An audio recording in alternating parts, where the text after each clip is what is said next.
Hey, what's up everybody? I'm Jeremy Mude. Today I'm going to talk about a few warm-ups, a couple stretches, and I want to show you this trick that I call right-hand capoing. Okay, here's a couple things you can do to warm up, just kind of get your hands prepared for anything you might try and throw at it. Everything I'm going to be doing is in standard tuning. From low to high is just E, A, D, G, B, and then your high E. One of the things to do that's really good to get your fingers warmed up, especially when you're going to be using your pinky a lot, is I'll start by putting my index finger here on the first fret of the low string, and you got your middle finger on the third fret of the next string up. Just kind of practice just doing that basic power chord, just kind of get those fingers adjusted to it. Once you're got that, try putting your pinky on the 5th fret of the 3rd string, where you're basically sounding this chord here. And just let your hand sit there for a minute. Another thing, you know, if you're going to be performing on stage, this actually helps a lot. Kind of keep the chord shape. Make sure you're holding in a position where you can strum it. And all the notes are going to ring out nice and good. Just kind of move your arm around, and it gets your hand accustomed to playing in different positions. So, you know, if you're screwing around on stage and you somehow end up like this, you can still play your part. It's one of those things that really pays off. Okay, I'm going to go ahead and show you this up close so you can get a good view of this pattern. Just kind of go back and forth in between the notes. Practice playing it as a chord. You can even practice hammering it on. It'll get the finger muscles really going. And then try and reverse it. Start with your pinky on the 5th fret. As you see here. And your middle finger on the 3rd fret of the next string up, and then your index finger on the 1st fret of the 3rd string. And then just alternate back and forth between the two patterns. You can move this up and do this in different places on the neck. Really get the fingers going.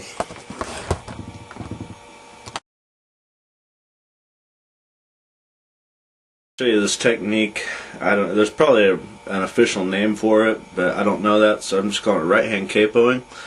For those of you not familiar with the capo, it's basically a clamping device that clamps over your guitar. It basically has the same effect if you were to bar your finger over all the strings like this, and it allows you to play chords and do pull-offs and things in different positions that wouldn't normally be possible. So the trick I'm going to do is just a way of using your right hand kind of to simulate that, to allow you to play certain things that you wouldn't normally be able to play. Check this riff out. I'm going to go ahead and set a metronome with it, just give you kind of a point of rhythmic reference.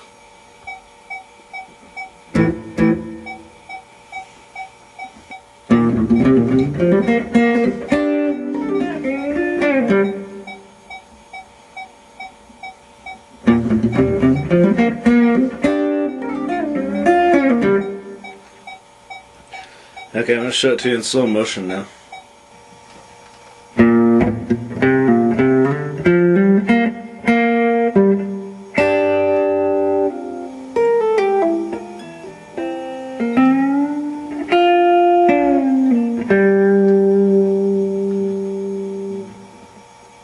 One more time.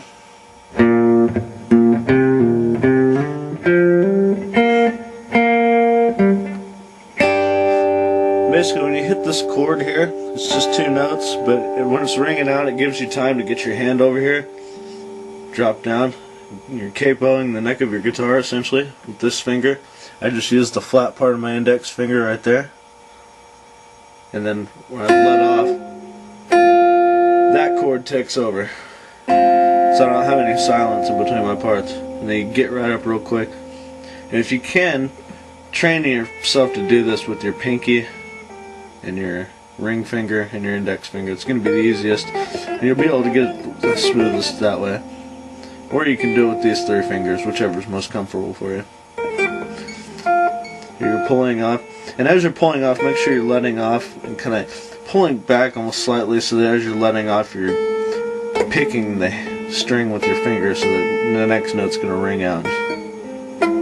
It's most important when you're hitting the 3rd fret note here.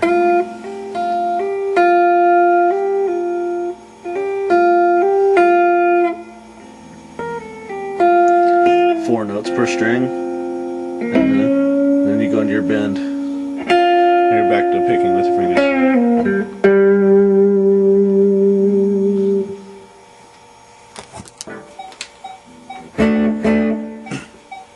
Okay, here's lick number 2 with the right-hand capoing technique.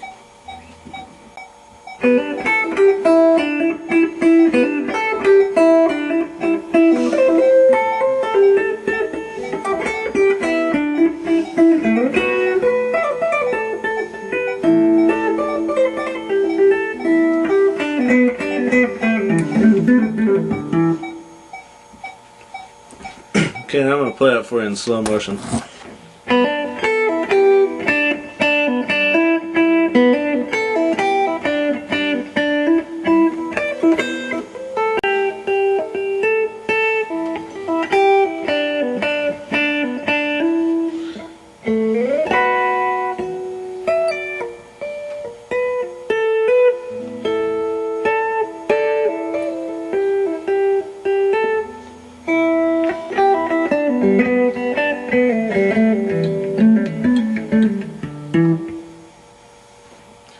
Here it is slowed down.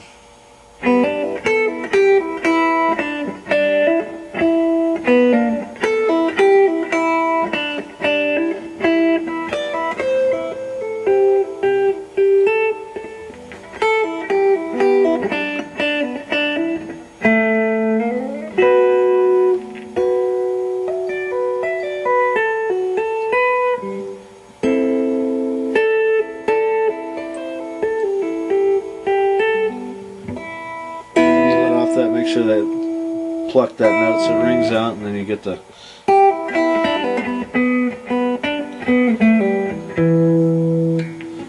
and then your capoing down here on your A string and your D string, pulling off to those, and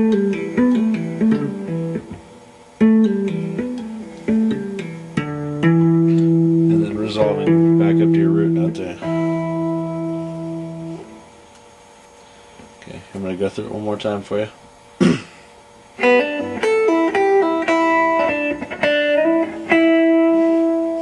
Again, you know, a little music theory. If you take note that this little riff is in the key of E, which this is your E note, so it's your root note. So basically, this whole song is based around that note. You know, we're just moving away from that and creating tension, and then going back to it and releasing that tension.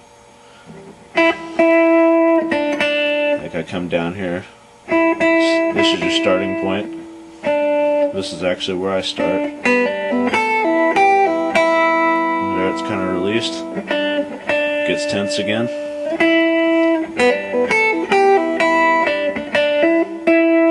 And you notice how the riff, it moves away from this tonal center, and it always has to come back to that for it to sound right. The tension that you create wouldn't sound right unless you resolved it back down to your root note. And this lick is based on the standard blues progression, you know, your standard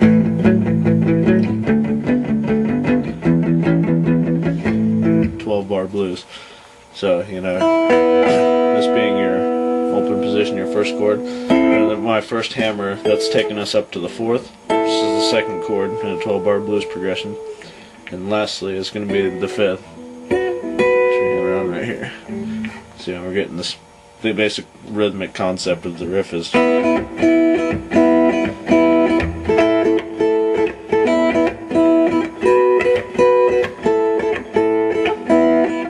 yeah, we're just adding melodies to that.